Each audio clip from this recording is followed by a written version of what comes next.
오늘 저에게 주신 말씀 함께 보도록 하겠습니다. 이사야서 40장 9절에서 17절 말씀입니다. 이사야서 40장 9절에서 17절 말씀입니다.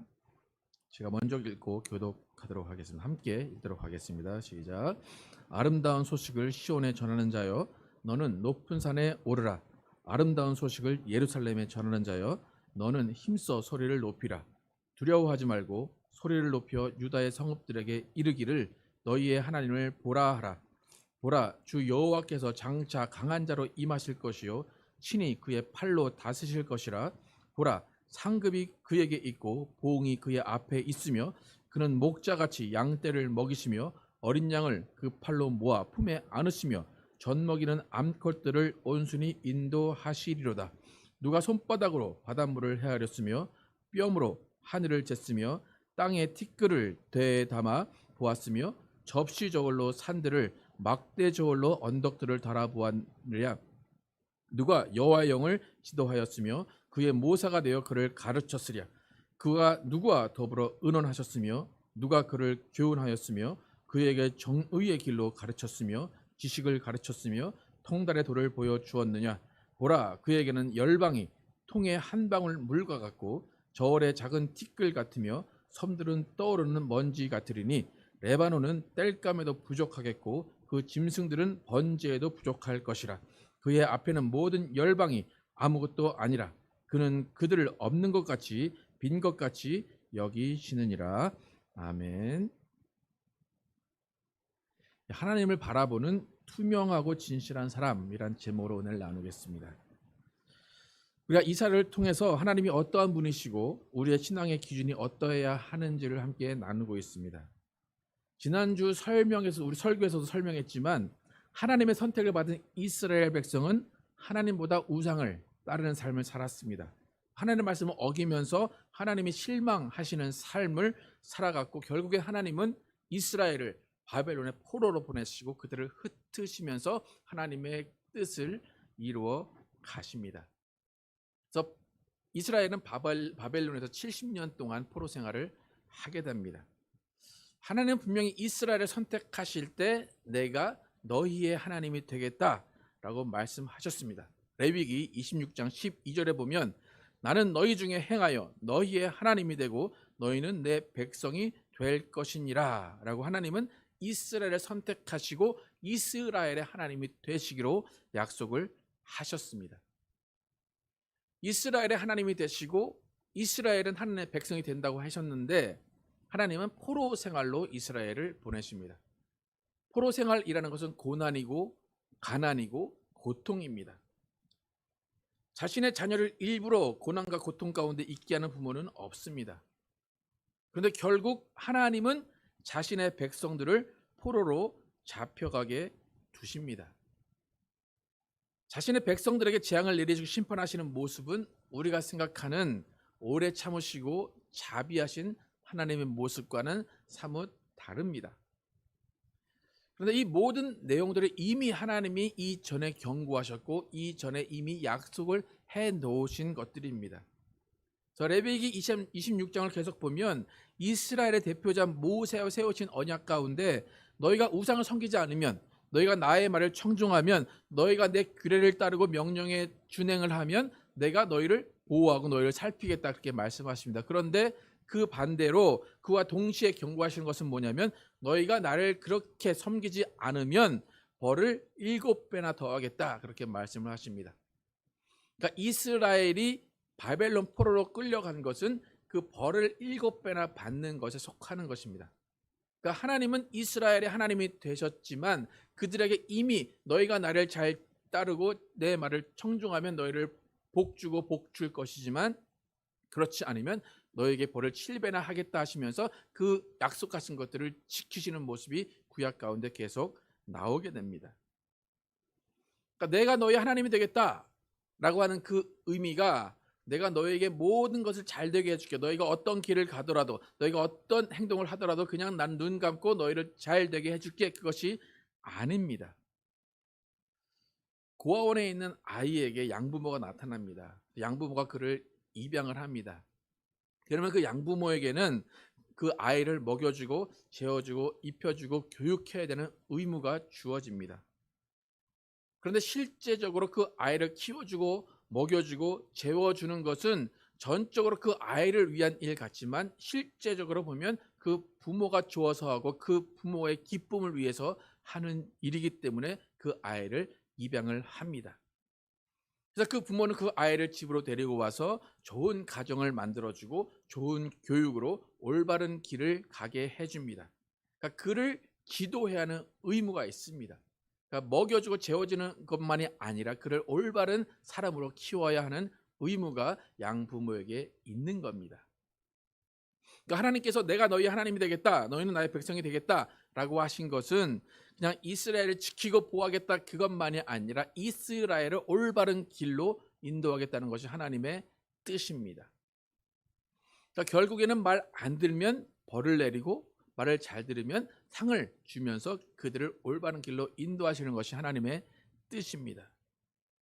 하나님은 순간순간마다 그들을 벌하시거나 칭찬하시고 상을 주시면서 그 약속을 잘 이행해 오신 겁니다. 그러니까 7배나 더하시는 그 심판을 통해서 그 벌을 통하여서 예수님이 오시는 길들을 계속해서 예비해 가신 것이 하나님의 뜻입니다. 그리고 잘 보면 이스라엘도 그렇게 하나님의 말씀을 잘 안 듣고 하나님을 배신하고 그렇게 나가긴 하지만 결국에는 하나님의 끈을 놓지는 않습니다. 결국 자신들의 하나님의 백성이라는 것을 계속해서 유지를 하고 있는 것이 이스라엘의 모습입니다. 그러니까 우리가 때로는 가족의 관계를 애증의 관계, 뭐 끊을 내야 끊을 수 없는 관계라고 표현하듯이 이스라엘과 하나님의 관계도 그러한 관계입니다.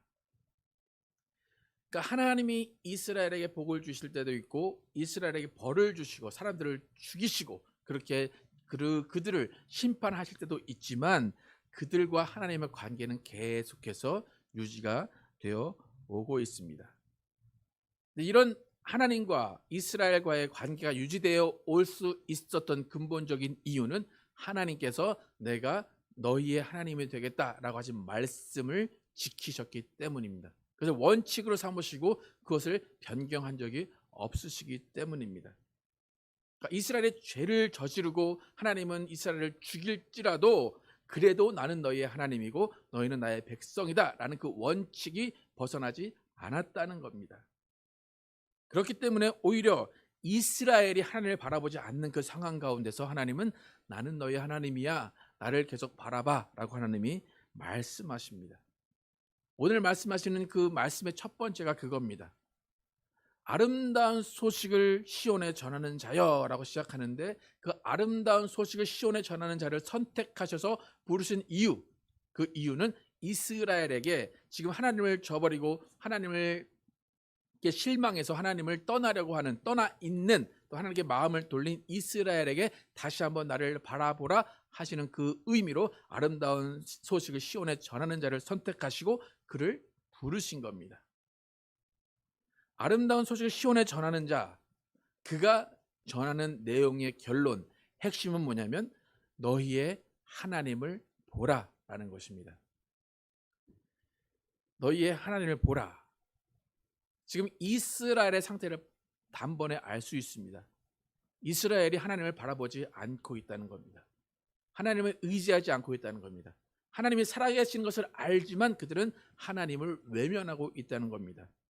왜 그런 상황 가운데 있을까요? 그들은 포로 생활 가운데 있기 때문입니다. 자기의 상황 가운데, 자기 앞에 닥친 상황 가운데, 그 절망 가운데, 그 슬픔 가운데, 그 정말로 처절한 그 아픔 가운데서 하나님을 바라볼 마음이 없어진 겁니다. 그러니까 자신들의 현재 상황이 배고프기 때문에 하나님이 그것을 먹이시는 분으로 생각이 들지 않는 겁니다.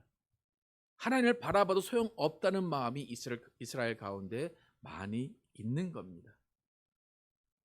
그러니까 이스라엘이 괜히 하나님을 바라보지 않은 것이 아니고 하나님을 모르는 것이 아니라 그들의 상황을 바라보니까 그들이 처한 상황 가운데 있다 보니까 하나님을 의지할 마음을 갖지 않을 수밖에 없는 겁니다.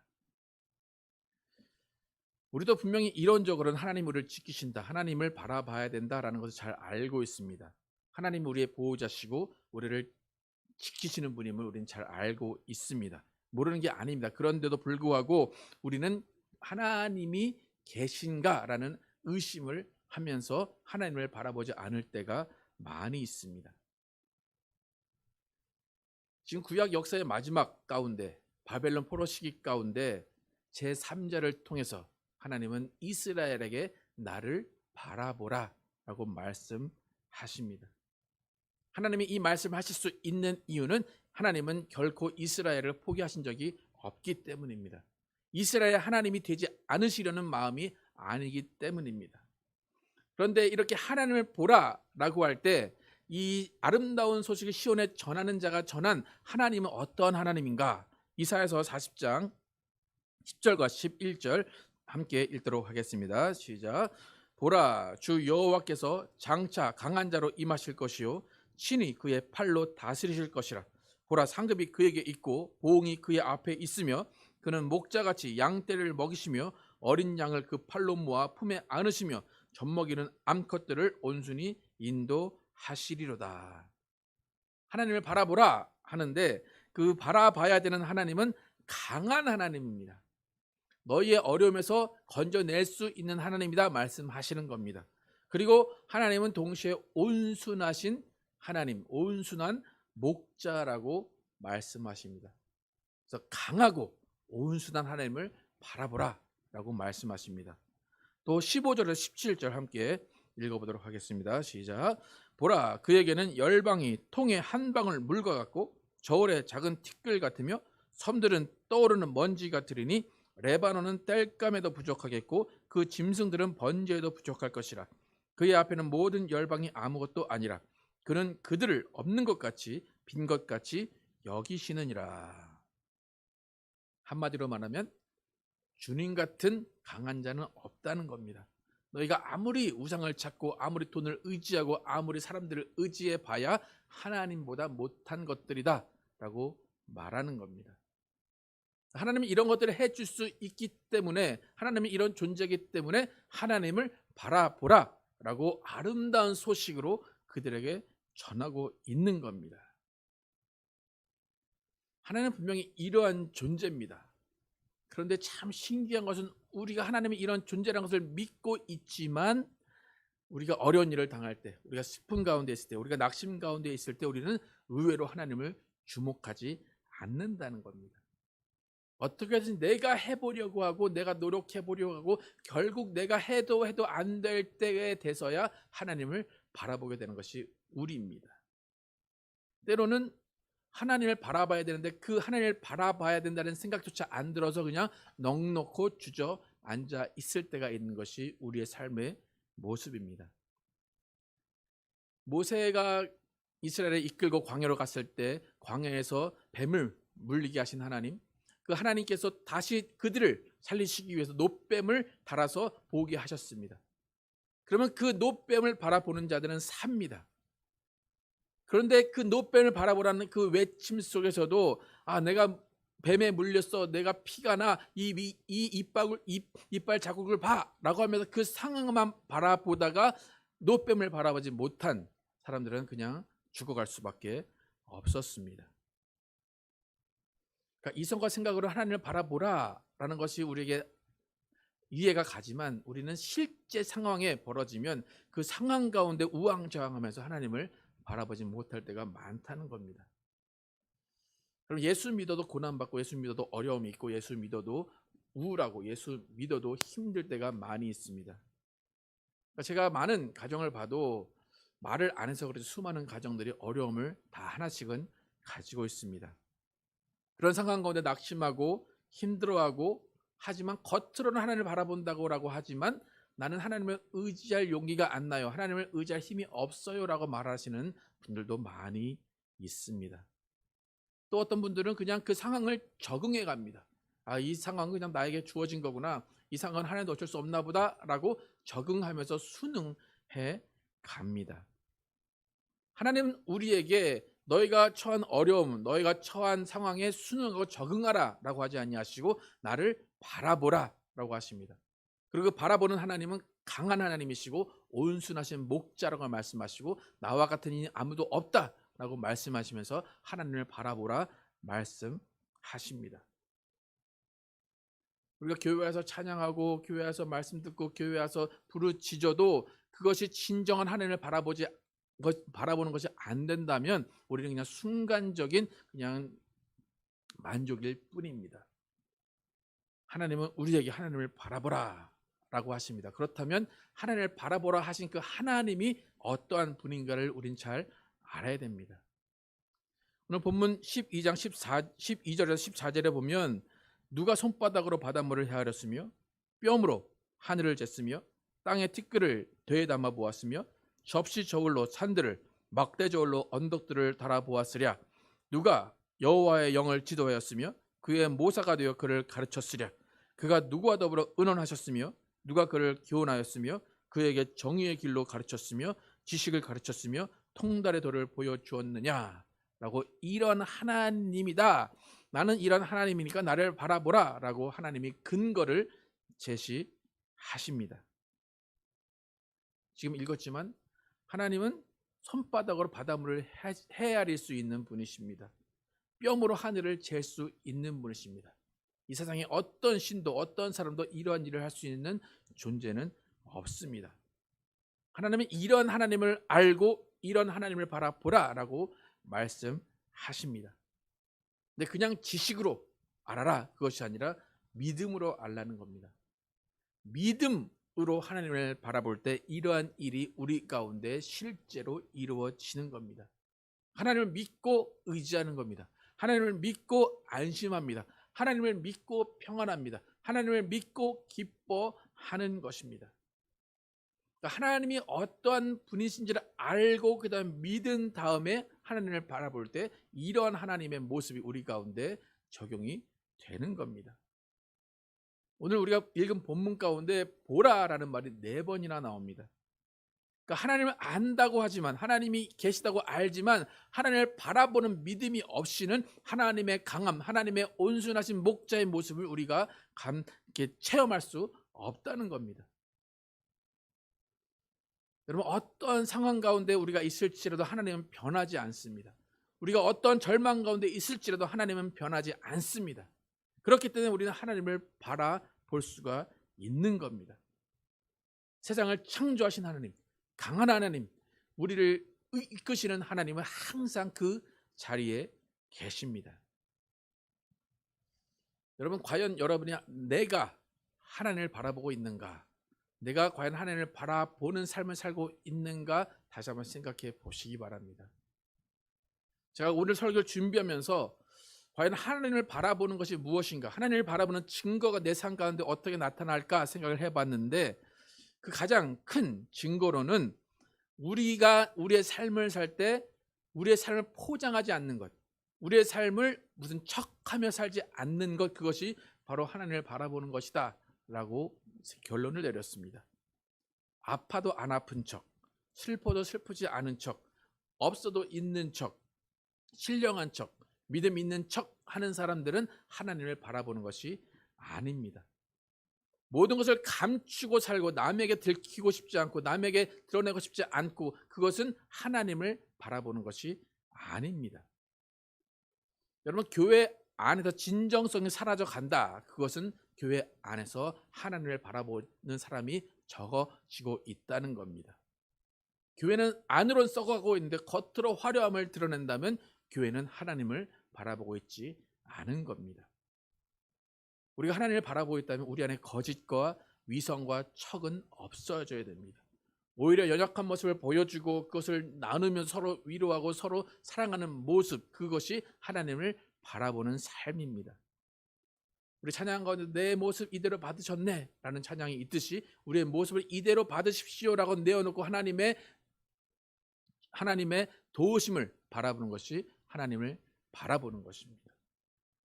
그러니까 때로는 교회 안에서 저 사람 속을 모르겠네, 저 사람 무슨 생각을 하는지 모르겠네, 저 사람 왜 저러는지 모르겠네 라고 하는 사람이 있다면 그 사람은 정말 하나님을 바라보고 있지 않은 겁니다. 그래서 하나님을 바라보는 사람은 투명해야 됩니다. 하나님을 바라본 사람은 진실해야 됩니다. 또 하나님의 교회는 반드시 투명해야 됩니다. 그러니까 투명하지 않고 뭔가 감추고 싶고 뭔가 척하고 싶고 뭔가 자신 가운데서 드러내지 못할 것이 있기 때문에 하나님을 바라보지 못합니다. 왜 그럴까요? 하나님을 바라보면 그것이 다 드러나기 때문입니다. 하나님은 빛이십니다. 그러니까 빛이 우리 가운데 오면 어둠은 없어지고 다 드러날 수밖에 없습니다. 하나님을 바라본다라는 것은 빛이 우리 가운데 온다는 겁니다. 그렇기 때문에 우리의 모든 약함과 추함과 더러움과 모든 음란함과 욕심이 다 드러날 수밖에 없는 겁니다. 그러니까 내 모든 것들이 드러나기를 원하는 자들이 하나님을 바라보는 겁니다. 그러니까 어둠은 빛이 오는 것을 싫어합니다. 다 드러나기 때문입니다. 요한복음 3장 19절에서 21절 함께 읽어보겠습니다. 시작. 그 정죄는 이것이니 곧 빛이 세상에 왔으니 사람들이 자기 행위가 악함으로 빛보다 어둠을 더 사랑한 것이니라. 악을 행하는 자마다 빛을 미워하며 빛으로 오지 아니하나니 이는 그 행위가 드러날까 함이요 진리를 따르는 자는 빛으로 오나니 이는 그 행위가 하나님 안에서 행한 것임을 나타내려 함이라 하시니라. 아무리 겉으로 믿음 좋아 보이고 아무리 기도 잘하는 것 같고 아무리 헌금 잘한다고 해도 자신이 솔직하지 못하고 투명하지 못하고 하나님 앞에서 소통하지 못한다면 또 자기만의 세계에 갇혀 있다면 그 사람은 하나님을 바라보지 않는 겁니다.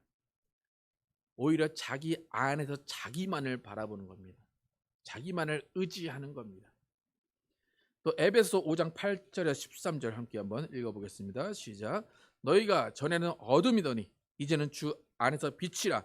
빛의 자녀들처럼 행하라. 빛의 열매는 모든 착함과 의로움과 진실함에 있느니라.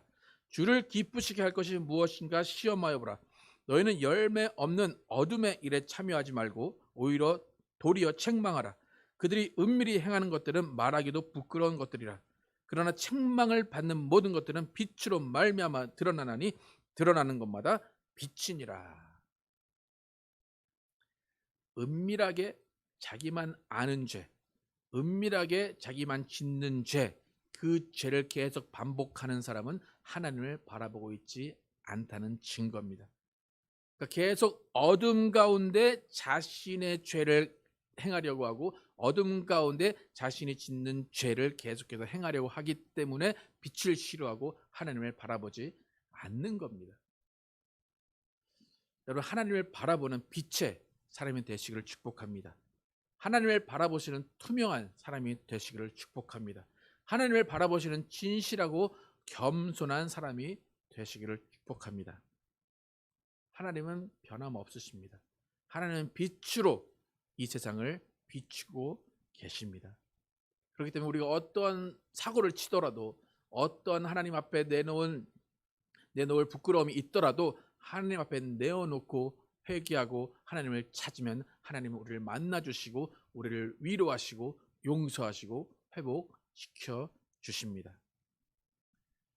우리의 본성이 때로는 우리가 솔직하지 않으려는 본성이 많이 있습니다. 솔직히 이야기해도 되는데 이야기하지 못하는 경우가 많이 있습니다.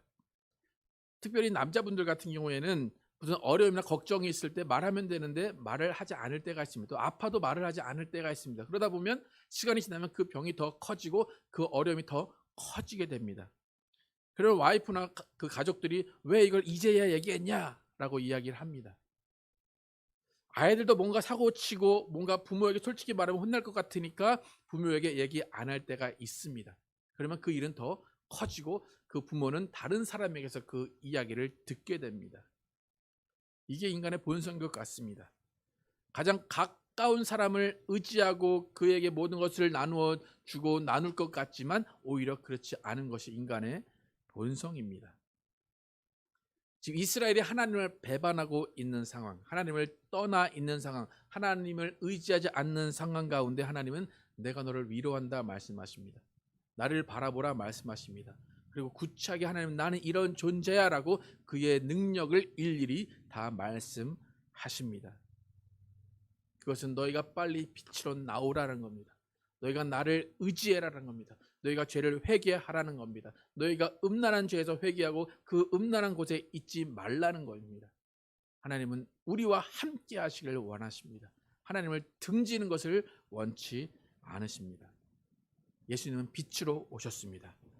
우리 모든 어둠이 드러나야 예수를 영접한 것이고 예수를 따르는 것입니다. 우리는 주의 길을 예비하는 사람들입니다. 주의 길은 빛의 길입니다. 밝은 길입니다. 그 길을 예비하기 위해서 또 그 길을 같이 가기 위해서는 우리는 어쩔 수 없이 우리의 모든 것이 드러날 수밖에 없습니다. 모든 어둠이 사라질 수밖에 없습니다. 모든 죄가 드러나고 모든 약함, 모든 수치가 드러날 수밖에 없습니다. 그 모든 것이 드러나더라도 우리는 예수 앞에 무릎 꿇고 나가서 주님을 바라봐야 됩니다. 여러분과 저는 빛인 주님을 바라보면서 빛 가운데서 의로움과 진실 또 그 빛의 열매를 맺는 여러분과 제가 되기를 예수의 이름으로 축복합니다.